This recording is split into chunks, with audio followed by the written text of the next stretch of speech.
and welcome to the video. Thank you for joining us. If you've joined me before on one of my videos, it's really nice to see you back. If you're new to one of my videos, then welcome. I'm Debbie Clement-Large. I'm an international creative life coach. I'm a licensed Heal Your Life teacher, and I'm a certified assertiveness coach. I'm joined today by Dr. Matt Champagne. He's a psychologist, and his mission is to rid the world of surveys that are really irritating.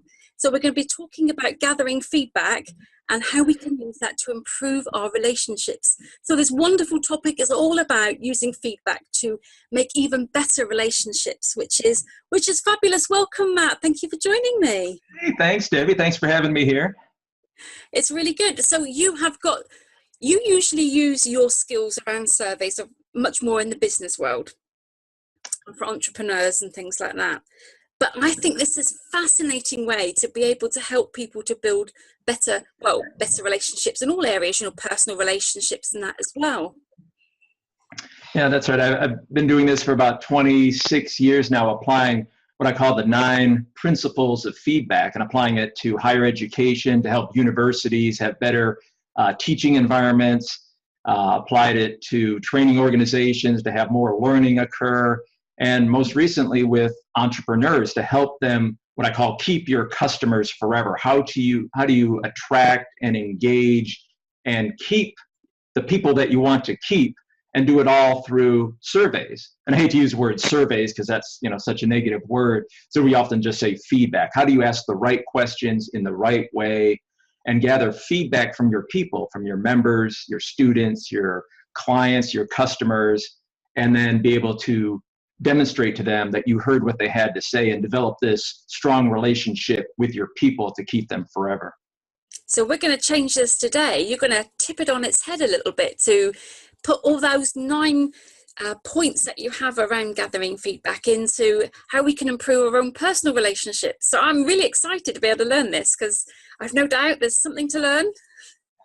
That's right. And even within the past year, I've met with some nonfiction authors and some fiction authors who are about keep your readers forever. How do you keep your readers and working with chiropractors? How to keep your patients forever? So every industry and avenue I carry this. The word changes, but it's the same principles. How do you demonstrate to people that their voice was heard, that what they said made a difference, to show them how they compare to others so that they're attracted to you? Why would they go anywhere else? If you're a chiropractor, for example, who's able to demonstrate that, she can hear what people are saying, give them what they want, show them what she can't give them because it's just not practical. Like, why would you choose another doctor? You would just focus on that doctor. And that's what it's all about, getting people to focus just on you because you're giving them what they really want, not financial incentives, to fill out your survey, not these other things. You're giving them what they want, that let them know their voice was heard and what they said made a difference to you. So if we're talking about personal relationships then, and our own, and maybe someone's in a bit of a sticky situation, their relationship is a bit strained or a bit difficult, and I know I've been there many years ago on my first husband, that it can be a really, really difficult time, and sometimes it's tricky to know how to heal a relationship or to even know that it's not working until it's too late. So how can we sort of learn a bit earlier on before it gets to the point where you separate, that we can gather feedback on what's working and maybe how we can make things work a bit better? Yeah, and again, everything I'm going to say, I'm pulling from industry, from entrepreneurs, from higher education, all these different applications, but to me it's the same. They're all human issues. So if you're an instructor in the classroom and you're given feedback from a student that's very negative, or if you go on Amazon and people have reviewed your book and they give negative reviews, or anytime because that's really, you're going out on a limb to ask people for feedback. And I don't work for big organizations. I used to work for a lot of Fortune 500 companies here in the States and with bigger organizations, but you always got this resistance because it's like, well, we don't want to ask our people. And this is before social media and stuff. So they're kind of in a corner now. They have to do these sorts of things. But it's a difficult thing to ask people, well, how am I doing? How could I do this better? and then to take action. And there's always this breakdown between it. So we think about this in, our own relationships. We want to be better. We want the relationship to be better, but it just feels kind of awkward sometimes, to ask for feedback, and even more so to get the right kind of feedback, so then we can take action. And that's where everything breaks down. You're asking the wrong questions in the wrong way at the wrong time, maybe even to the wrong person. And then you get some feedback and you take action. And I look at that, I'm horrified. I'm like, well, that's not representative feedback. That's not what your people want. And why did you do that? Because it's the only feedback I have.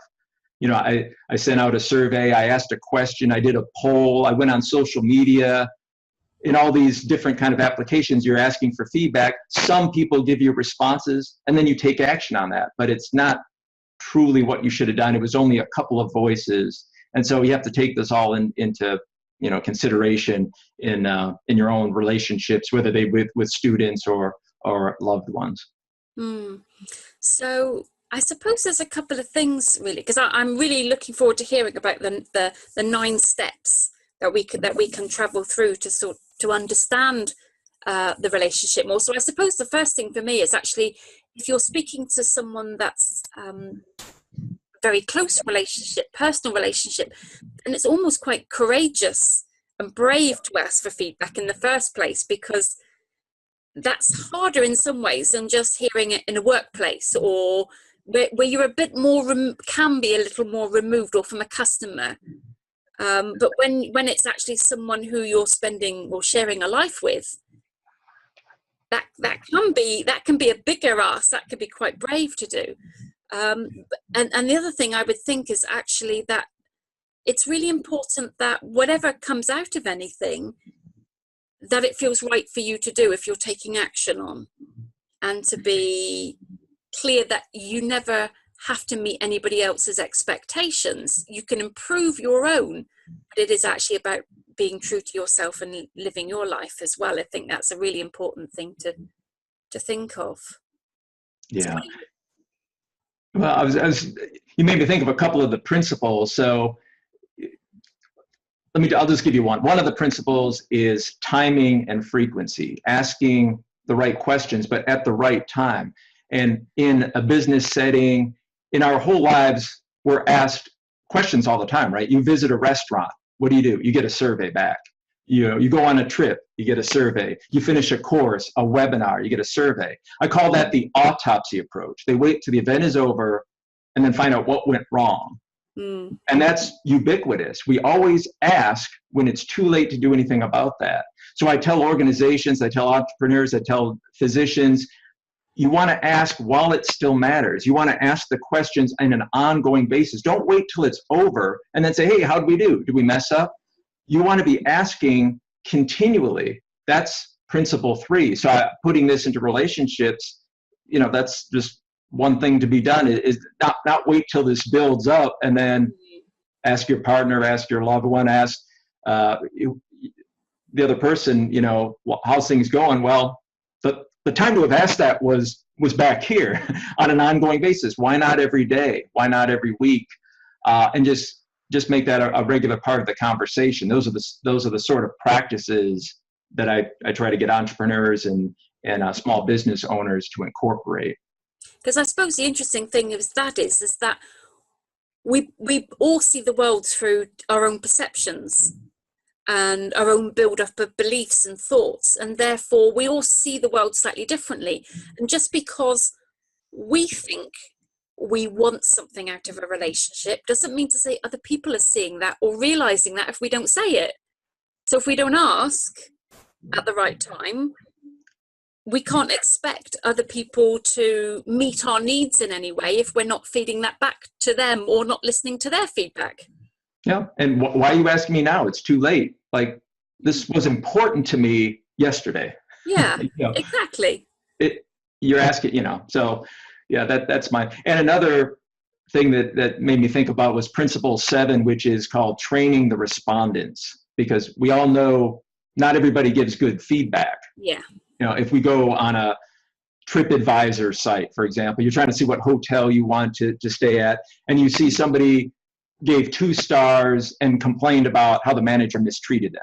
And you discount that. You say, well, that's not very good feedback. But then you see somebody else gave a review and they talked about the parking and the lighting and the speed of the check-in process and the breakfast and the view out the room. And you're like, well, that is great feedback. And then you base your decision based on their feedback. So we know not everybody knows how to give good feedback. So one of my principles, Principle 7, is training people to give good feedback, setting up the questions, asking in a way so you get the most useful information back. And people make this mistake all the time on surveys.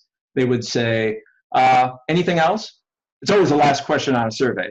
Any other comments? And I tell them that is the worst question to ever ask. Yeah. Because what if the response is, yeah, I want you to fix this thing that's unfixable. I want you to do something about this that's unrelated to anything you would want to do. You're opening the door for people to ask irrelevant, difficult, unrelated stuff. You asked the bad question. So putting this into a more personal situation, I would not advise, opening up with something very global, like, what's wrong with us? Something that's so big. You're just opening the door for this flood of feedback to come in. That's where people on surveys just hammer them. Oh, I'll tell you what's wrong. Instead, tell me, what's the good and the bad side of this? Or can you tell me one positive thing I do in this situation? What's one thing you really don't like me doing in this situation? So you're focusing it just on one aspect, and you're telling them how to give good feedback. Good feedback to me is, tell me one good and one bad thing about this situation. Or, you're kind of guiding them. That's what I call training the respondents. And that could be done in any kind of relationship between a customer, a client, student, member, or, even loved ones.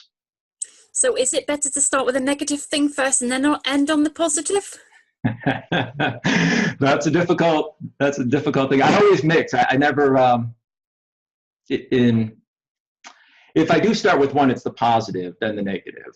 That's true. I often mix the two of them. It's always like, what's one good and what's one thing, and you see this in any kind of company, they'll say, what's one thing that we could improve on or something. But I tend to put the positive thing first. What do you like best? What's one thing you can't do without? What really makes you laugh? What makes you happiest in this situation? And then improvement. So it's never like a negative word. It's always, how to improve? How could this be done better? Positive and negative, I'd recommend.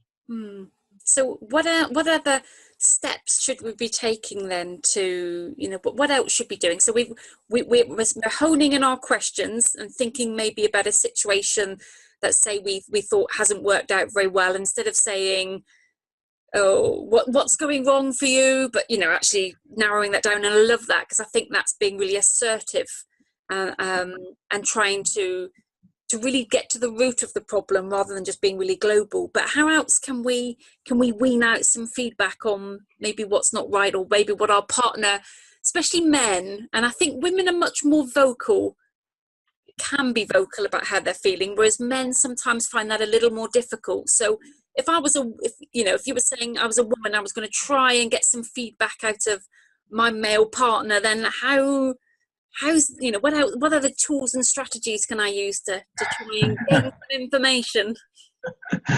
Well, again, this is translating from the business world, academics, any kind of exchange with customers and members and students. But one thing that always gets increased response rate is what I call closing the loop, which happens to be principle 5 in my principles. So closing the loop is absolutely essential. And what that means is, when somebody gives you feedback, then you have to give them something back. And this almost never happens in any of our survey situations. People say, hey, please take 5 minutes of your time to help me improve my products and services. Right. And you take your time to respond. And then I say, thanks. But nobody ever calls you up, do they? Have you ever filled out a survey and someone called up and said, hey, Debbie, thanks for responding. Because of what you said, we're going to make this change. Like, it's unheard of. Yeah. But not with my surveys.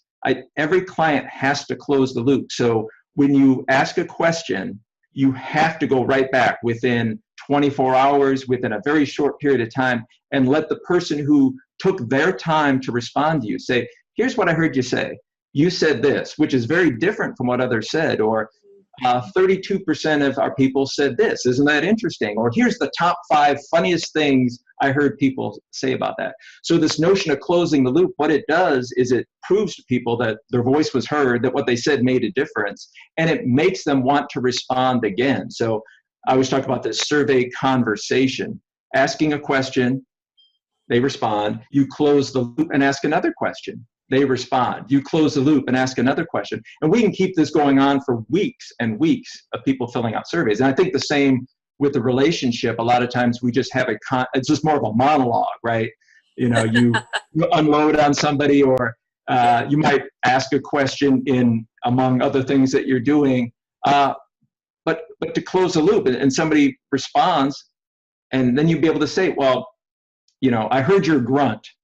And based on your grunt, what I think you're saying is this. Is that right? Well, no, that's not at all what I'm saying. Okay, well, can you tell me again?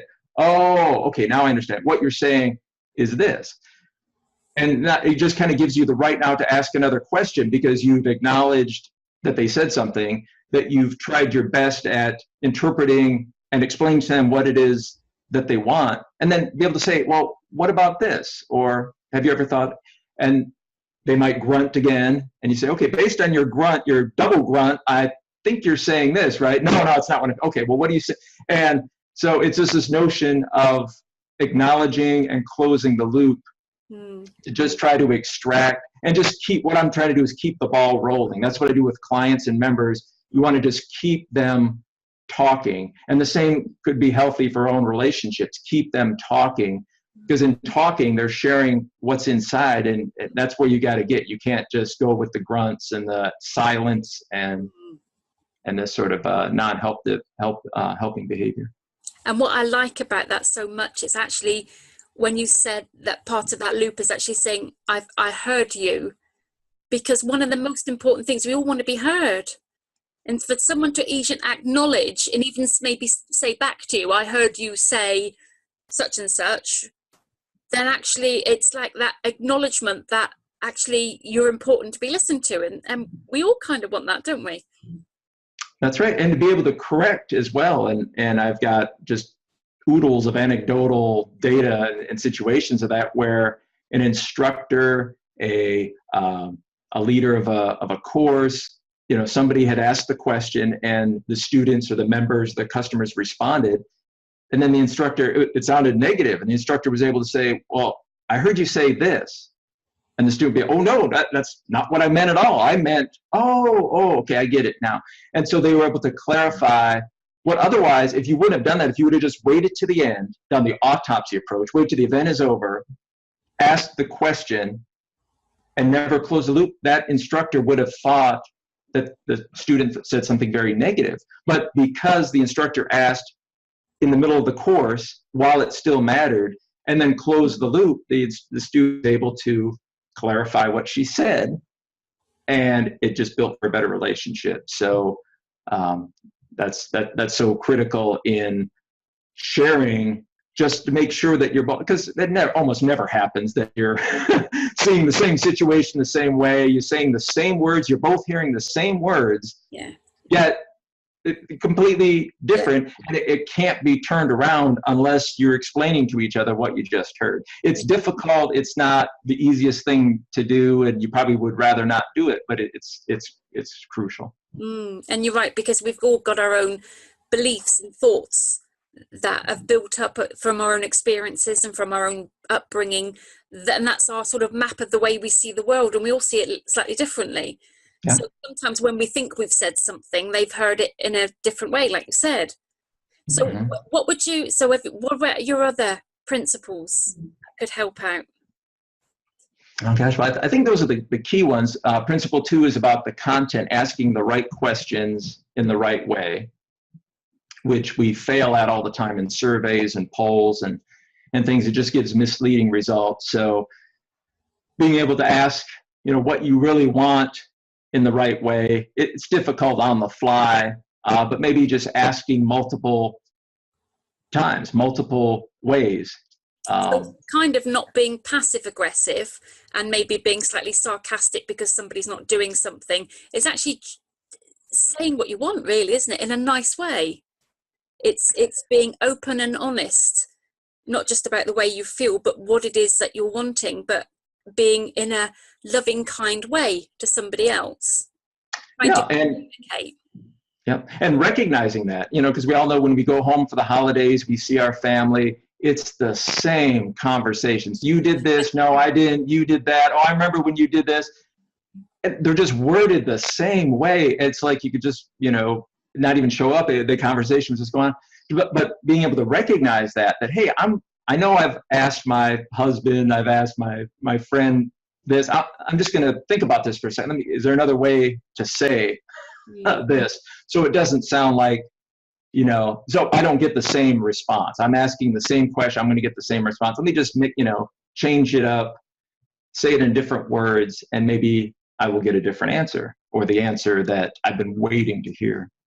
And some of the things actually, because sometimes we hear things in a way which are almost like a mirror to what's going on within us. So if what we're hearing that we don't like the sound of, or it's not coming back, or it's something that's irritating us or just rubbing us up the wrong way, or whatever it is, sometimes it's good just to have a few minutes, step back and have a look within ourselves to say, what is it within me that is creating that? Because usually we see things in other people. It's like a mirror of things within ourselves, our own fears, our own judgments, our own criticism, our own guilt, whatever it is, that actually sometimes a little bit of self-reflection can be quite eye-opening, and thinking, that's why that person's like that, because I'm like that to myself. And actually that can happen quite a lot. And sometimes when we get that realization that that's a pattern that we're creating, not only within ourselves, but within our relationships, that once we start realizing it and we can work on it, we get rid of it and we don't see that again. Yeah, that's right. And that takes me to, I'll throw in principle 6, which has to do with incentives. And I just had mentioned about what we really want, which is that our voice is heard, that what we said made a difference. And often when you're talking about this reflecting and seeing yourself, the other person recognizes that and just says, they didn't hear me. Like they just assumed, that they heard what I said. We're all really have a great positive feeling when somebody says something to us. They remembered something that we had said weeks ago, and we're like amazed, like, you remember that? Yeah, and just makes you feel good that they remembered what you had to say. And that all goes to that same notion that we want to be heard. We want to know that we were heard, that what we said made a difference. And if you can think about that your partner wants the same thing. They want to be heard. And just take that moment, just like you want it. They want the same things that you do. We're all human. Mm-hmm. And just give them that opportunity to really hear them and demonstrate, not by parroting back what they had to say or say, oh, yeah, I know, you already said that before. But just, being able to absorb that and even bring these back in a later conversation. I mean, just being intentional about it and being able to say, hey, you remember we were talking last week about this and that? You remember when you said that? I was just thinking about that today. It's like, wow, it's just something special. Yeah, no, I think that's really important. Because we definitely all like to be heard and felt of value. We like to feel valued to somebody else, but actually, I suppose the most important thing is that we value ourselves. And we learn from what's coming back at us that actually we can improve ourselves. It's not about the other person doing all the change. It's about how can we change as well to be happier, to see things in a different way, to be more loving, to be more approving of ourselves and of other people, and more accepting and a better listener. That's right. And it's been said that so many fights and arguments come over people racing to see who is treated worse. Who race to be the victim. Able to say, oh, you did this to me, and And the other person's like, oh, I did that to you, you did this to me. And you're both racing each other to the bottom to see, well, who is the victim? Well, once in a while, it's time to just to stand up and say, I'm going to take charge. I'm going to be the person that heard you. And I'm going to be the person that said how important you are to me. And just see what that does. And you never get anywhere with victim consciousness, with that criticism, the judgment, the blaming, that does nothing to heal anything. It damages ourselves and the way we feel about ourselves and about life, and it just damages relationships. So actually staying away from that and trying to find something, like you say, constructive and positive is the best way forward. So we've done quite a few of your principles now. What have we missed off so far? I guess the only other thing that came to mind was just this notion of as entrepreneurs, as small business owners, money is king. It's like you have to have revenue or else you have to shut your doors. You need money coming in from your clients and customers and students. So you have to satisfy them. You have to make sure that you're exceeding your expectations, that you're giving them so much value that they're not going to go anywhere else. And so we spend all this time like, oh, what can I do for this customer? And, you and I hear this, we hang out with the same gurus and experts and use the same tools. And we're always trying to give the most value. And then you shut the door, you go home. Most of us are already at home, but then you open the door and there's your family. Yeah. And it's like, then you forget all that stuff. It's like, I don't have to satisfy these people. They're already here, and now you're treating them like everything that I disdain in companies that treat us like this, companies that already have our business. They already have our business. So we don't get the discounts, the deals, right? They only give them to the new people. When you join, you get this big 80% off bonus. Well, where's my bonus? Well, you're already our customer. And we hate that about companies that treat us because you're like, I should be special because I'm here. And they're saying, you're not special because you're already here. We already have you. Yeah. And so I want people to think about that with their families. These aren't the people you already have.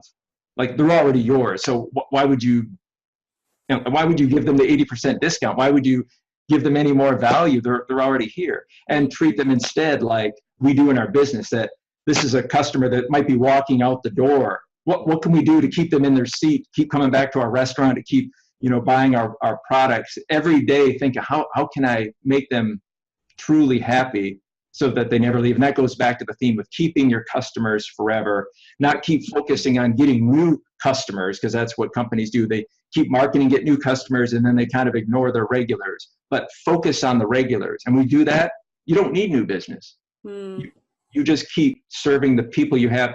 You don't need 1,000 customers. You might need 80. And these are the 80 you're going to keep forever. And you can run your rest of your career with those 80. So treating your family like your very best customers, I think would go a long way. And yeah, no, definitely. I think that's really important that you say we take people for granted because they're there. But I think the biggest person we can take for granted is ourselves sometimes. And we don't give ourselves a lot of time. We might put other people first and wanting to meet our family's expectations. And actually sometimes we need a little bit of time out and a little bit of love and self-approval for ourselves and a little bit of honest feedback within ourselves, maybe through meditation or through journaling or whatever it is. Because the more resourceful and the happier we feel as a person, the less needy and codependent we are, which means that actually we're better placed to have a better relationship because we are already happy in ourselves. And actually that's quite an attractive quality. If you're already happy, that you don't need anybody else necessarily to be happy. Therefore, other people just want to be with you because it's kind of cool to be with you. Absolutely correct. Yeah, I love that. And then the feedback you're getting is actually, I want to spend lots of time with you. So that's kind of, so absolutely. I think what you've said is so important, that actually start asking the questions really early, and people wanting to be heard and everything. But actually make sure you listen to yourself as well, is where I'd like to end. Definitely listen to yourself and know what you want and listen to your gut feeling about things as well. So Matt, thank you so much. It's been a really, really interesting conversation about how we can use principles that are used all over the place, all different types of businesses and different types of people, but how we can use the same thing for ourselves and in our own relationships to actually get us to a happier place and build better rapport and with other people. So thank you for joining me. You're welcome. Thanks for having me. I love seeing the principles kind of stretch in this direction, but it's not a stretch. It's just people in a different situation. So yeah.